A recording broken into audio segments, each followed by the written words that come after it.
135 గజాల భూమి కేవలం 8 లక్షలకే. ప్రతి నెల 10,000 monthly rental income. Drugs case cine నటి హేమని వదిలేలా లేదు. గతంలో తను డ్రగ్స్ తీసుకోలేదంటూ కొన్ని సర్టిఫికెట్లు చూపించడం, డాక్టర్స్ ఇచ్చినటువంటి రిపోర్ట్స్ అనేటువంటి మాట చెప్పడం, అలానే మాలో సినీ నటులకు సంబంధించినటువంటి అసోసియేషన్లో తన సభ్యత్వాన్ని పునరుద్ధరించుకోవడంలో కూడా హేమ సక్సెస్ అయ్యారు. అయితే ఇప్పుడు బెంగళూరు పోలీసులు వేసినటువంటి ఛార్జ్ షీటు హేమను ఇరకాటంలో పెట్టింది. ఆమె డ్రగ్స్ ఉపయోగించినట్టుగా ధృవీకరణ అయినట్టుగా బెంగళూరు పోలీసులు ఛార్జ్ షీటు ప్లస్ ఆమె మెడికల్ రిపోర్ట్ను కూడా సబ్మిట్ చేశారు. అసలు ఏం జరుగుతుంది, అలానే ఈ సభ్యత్వ పునరుద్ధరణ తర్వాత మాలో ఇప్పుడు మళ్ళీ ఇటువంటి చర్చ రావడం ఏ విధంగా పరిణామాలకు దారితీయచ్చు, అంశం పైన విశ్లేషణ చూద్దాం. మనతో పాటు చంద్ర శ్రీనివాస్ గారు, పొలిటికల్ అనలిస్ట్ చంద్ర శ్రీనివాస్ గారు, నమస్కారం. నమస్కారం అండి. హేమ ఇష్యూ ట్విస్టుల మీద ట్విస్టులు, సినిమాటిక్గా కనిపిస్తుంది. ఇది ఏం జరగవచ్చు? ఇప్పుడు ఈ సినీ ఇండస్ట్రీ నుంచి మొత్తం వదిలేటట్టుగా లేదు. అది మొదటి నుంచి అంతకుముందు కూడా అందరూ చాలా కీలకమైన అగ్ర హీరోయిన్లు ఉన్నారని చెప్పేసి కేసు ఆటోమేటిక్గా అకున్ సబర్వాల్ని చేశారు. అందరిని శిక్షిస్తారనుకున్నారు, ఏమైందో కూడా తెలియలే. కాకపోతే ఇప్పుడున్న ముఖ్యమంత్రి రేవంత్ రెడ్డి గారు వచ్చిన తర్వాత ఎంత పెద్దవాళ్ళు అయినా కానీ డ్రగ్స్, ఈ మార్గద్రవ్యాలు ఏవైతే ఉందో గంజాయి, ఉక్కుపాదంతో అని చేయాలంటున్నారు. నిన్న కూడా చెప్పడం జరిగింది. కానీ ఈ సిచ్యువేషన్స్లో మన రాష్ట్రం కాకుండా, ఉభయ రాష్ట్రాలు కాకుండా ఇక్కడి నుంచి 78 మంది బృందంతో వెళ్ళారు, హేమ గారే తీసుకెళ్లారనేది ఒక ఆరోపణ ఉంది. ఆరోపణలు ఇప్పుడు 78 మంది, ఈమెతో పాటు 88 మందిని ఎన్డీపీఎస్ చట్టం కింద నమోదు చేశారు. నమోదు చేసిన తర్వాత 1186 పేజీల ఛార్జ్షీట్ ఈరోజే వాళ్ళు ఫైల్ చేశారు. వాళ్ళకి ఆధారాలు దొరకపోతే, మెడికల్ రిపోర్ట్స్ లేకపోతే, డ్రగ్స్ సేవించినట్టు కనుక లేకపోతే వాళ్ళేం దీంట్లో పెట్టరు. ఆటోమేటిక్గా ఆ రోజు ఉందని ఫోటోలు రిలీజ్ చేయటం, నేను లేను ఇక్కడ ఉన్నానని చెప్పడం, తర్వాత నెగిటివ్ సర్టిఫికేట్ వచ్చిందని చెప్పేసి మాకి అసోసియేషన్కి వెళ్ళటం, ఇవన్నీ కూడా జరిగినాయి. దాన్ని విష్ణు గారు కూడా స్పందించారు. తర్వాత మళ్ళీ ఆమెని పునరుద్ధరించారు అనుకుంటా. సరే, ఇప్పుడు దీనికి సమాధానం చెప్పాల్సింది. ఈ ఇష్యూ తర్వాత ఇరకాటంలో పడింది హేమ, మాన ఇరకాటంలో పడినట్టే. ఇప్పుడు హేమ మాని ఒప్పించిందా లేకపోతే విష్ణుని మెప్పించిందా అనేదే కావాలి ఇక్కడ. ఇప్పుడు విష్ణు గారు మా అధ్యక్షుడిగా దీనికి సమాధానం చెప్పాలా? ఇక మీద ఎవరు తప్పులు జరగకుండా. ఇప్పుడు బెంగళూరు పోలీసులు ఏమి, కర్ణాటక పోలీస్ వ్యవస్థ చాలా స్ట్రాంగ్. వాళ్ళకి లేకపోతే ఆధారం లేకపోతే సుదీర్ఘంగా విచారించి దీని వెనక 9 మంది దీన్ని ఆర్గనైజ్ చేస్తారు. ఆ 9 మంది వివిధ సెక్షన్ల కింద నమోదు చేశారు. డ్రగ్స్ సేవించిన వాటిలో 88 మందిలో ఈమె కూడా ఉంది అని ఛార్జ్ షీట్లో వాళ్ళు మెడికల్ సర్టిఫికేట్లు ధృవీకరించే. ఇప్పుడు ఆల్ సోషల్ మీడియా అంతా మీడియాలో వస్తుంది. మీడియాలో ఇంటర్వ్యూలు ఇస్తా, నేను ఏ పాపం ఎరగను, నేను డ్రగ్స్ తీసుకోలేదు, కావాలన్నా రిపోర్ట్స్ చూడండి, ఇట్లాంటివన్నీ చెప్పారు. ఓ రకంగా దానికి ఒక ఆన్సర్ లాగా ఛార్జ్ షీట్ వేసిందని మనం చూడాలి. అయితే కేసు ఎంక్వైరీలో ఉండగానే ఒక డెసిషన్ తీసుకోవడం, ఆమెను సస్పెండ్ చేయడం, మళ్ళీ ఆమె ఒక లెటర్ రాగానే దాన్ని వెనక్కి తీసుకోవడం, ఆ సస్పెన్షన్ని రివోక్ చేయడం, ఇవన్నీ చూస్తే మాలో కూడా ఒక క్లారిటీ లేదు, గందరగోళ స్థితిలో ఉందని చెప్పి అనుకోవచ్చు. అంతే కదా. ఇప్పుడు అదే సమయంలో రకుల్ ప్రీత్ సింగ్ బ్రదర్ దగ్గర దొరికింది.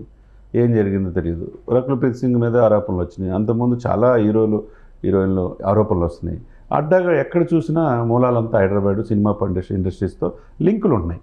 దీన్ని కట్టడి అయిపోతే ఇది చాలా పెద్దదయ్యే పరిస్థితి, మరో ముంబై అయ్యే పరిస్థితి ఉంటుంది.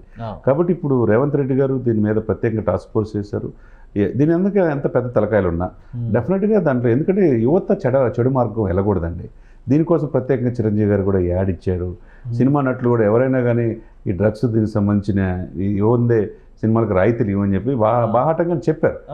రేవంత్ రెడ్డి గారు చాలా క్లియర్గా చెప్పారు.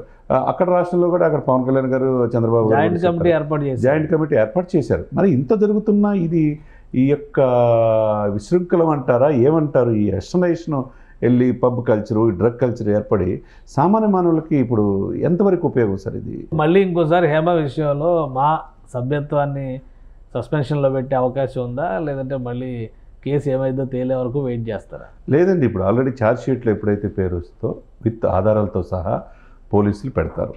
ఇప్పుడు తప్పకుండా చర్య తీసుకోవాల్సిందే. ఇప్పుడు ఆమెను ప్రస్తుతానికి ఇమీడియట్గా సస్పెండ్ చేయటమా? తొందరపాటు నిర్ణయం.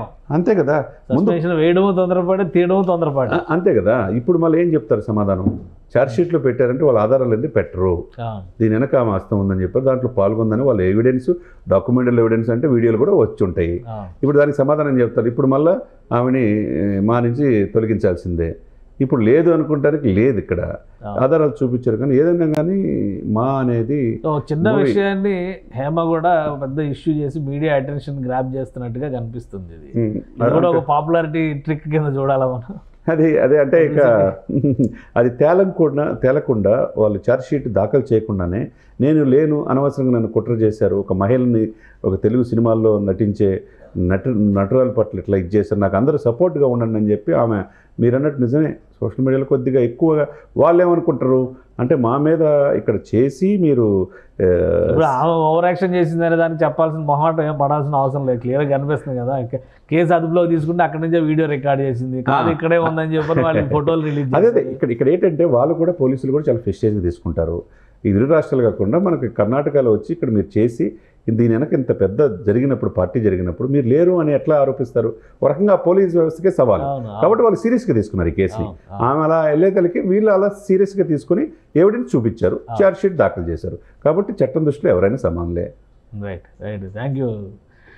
హేమ చేసినటువంటి కొన్ని తొందరపాటు చర్యలు ఆమె కొంప ముంచినట్టుగానే కనిపిస్తున్నాయి. ఎందుకంటే అరెస్ట్ అయినటువంటి సందర్భంలో తను అరెస్ట్ కాలేదంటూ ఒక వీడియో రిలీజ్ చేయడం, దానికి కౌంటర్గా బెంగళూరు పోలీసులు ఫోటోలు రిలీజ్ చేయడం, ఇవన్నీ చూసాం.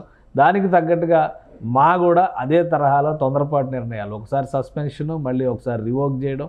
ఇప్పుడు కేసులో ఛార్జ్ షీట్లో చాలా బలంగా ఆధారాలు ఉన్నట్టుగా, ఎండిఎంఏ డ్రగ్స్ వాడినట్టుగా ఆమె మెడికల్ రిపోర్ట్స్ను కూడా సబ్మిట్ చేస్తూ పోలీసులు ఛార్జ్ షీట్ దాఖలు చేశారు. కాబట్టి ఇది పొలిటికల్గా చూస్తే, పొలిటికల్ యాంగిల్లో చూస్తే ఒక వర్షన్ కనిపిస్తుంది, సినిమా పర్సనాలిటీస్ అలానే సెలబ్రిటీ వరల్డ్ పరంగా చూస్తే మరొక వర్షన్ కనిపిస్తుంది. ఇప్పుడు మళ్ళీ మా సభ్యత్వం విషయంలో ఎలాంటి నిర్ణయం తీసుకోబోతుంది, హేమ తనకు ఏమీ తెలియదంటూ మళ్ళీ మీడియా ముందర గత 3-4 రోజులుగా చక్కర్లు కొడుతుంది. ఈ ఛార్జ్ షీట్ నేపథ్యంలో ఆమె రియాక్షన్ ఎలా ఉంటుందనేది వేచి చూడాలి. ఇది special discussion, keep watching. Suman టీవీలో మీ పర్సనల్ అండ్ బిజినెస్ ప్రమోషన్స్ కోసం కింది నెంబర్కి కాంటాక్ట్ చేయండి.